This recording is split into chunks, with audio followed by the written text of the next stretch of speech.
आज खऱ्या अर्थाने 25वा रौप्य महोत्सव साजरा होत असताना, पक्षाचा वर्धापन दिन साजरा होत असताना नगरकरांना त्याचं आयोजकाची भूमिका त्या ठिकाणी आम्हाला सर्वांना मिळाली। आयोजकाच्या भूमिकेत आम्ही सर्वजण असल्यामुळे आम्ही सर्व नगर जिल्ह्यातील सर्व राष्ट्रवादी पक्षाला हा अभिमानाची गोष्ट आहे। खऱ्या अर्थाने एक पक्षाच्या नेतृत्वाने टाकलेला विश्वास आहे तो।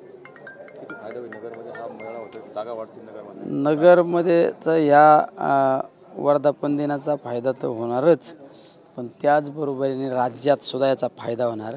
आजचा वर्धापन दिन हा खऱ्या अर्थाने विधानसभेच्या निवडणुकीचा नारळच या ठिकाणी फोडला जाणार आहे। विजय वडेट्टीवार म्हणतात अजित पवार गटातील जे आमदार आहेत तर त्यांची घरवापसी होईल, तुम्हाला काय वाटतं? राजकारणामध्ये काही गोष्टी सस्पेन्स असतात, त्यामुळे त्या विषयावर मी काय बोलणार नाही। पक्षफुटीनंतर 2 वर्धापन दिन साजरे होत आहेत। आज एक ग्रामीण भागात होतो, एक शहरामध्ये होतो, कसं बघताय आता? राष्ट्रवादी पक्ष हा ग्रामीण आणि शहरी भागाला बरोबर घेऊन चालणारा पक्ष आहे। 2 वर्धापन दिन साजरे होतात, कुठेतरी वाईट वाटतं या की असं होतं? तर राजकारणामध्ये काही गोष्टी पचवायची पण तयारी ठेवायची असते, त्यामुळं त्या गोष्टीचा न विचार करता आपण आपला जो जगन्नाथाचा रथ तो पुढे घेऊन जायचा असतो।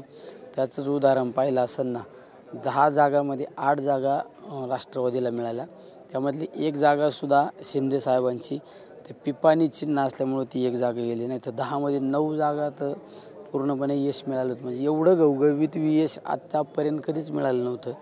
त्यामुळं कोणी ग्रामीण भागात साजरा केला आणि कोणी कुठं साजरा केला याचा न विचार करता जे चाललंय ते पुढं चालवायचं। विधानसभा निवडणुकीमध्ये कसं असेल नेमकं, या कसे ताकद जी आहे त्याची मिळणार? येऊ घातलेली निवडणूक ही महाविकास आघाडीचं सरकार राज्यात येणार, ही म्हणजे ही अटळ गोष्ट आहे, ही कोणी रोखू शकत नाही। नगर जिल्ह्याचं कसं परिस्थिती असेल? नगर जिल्ह्यामध्ये तर आमचं ते ध्येय आहे 12चे 12 महाविकास आघाडीचे आमदार घेऊन जायचे।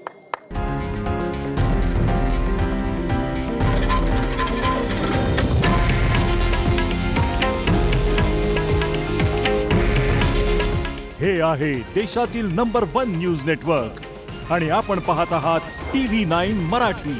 काळजी तुमची, हित महाराष्ट्राचं।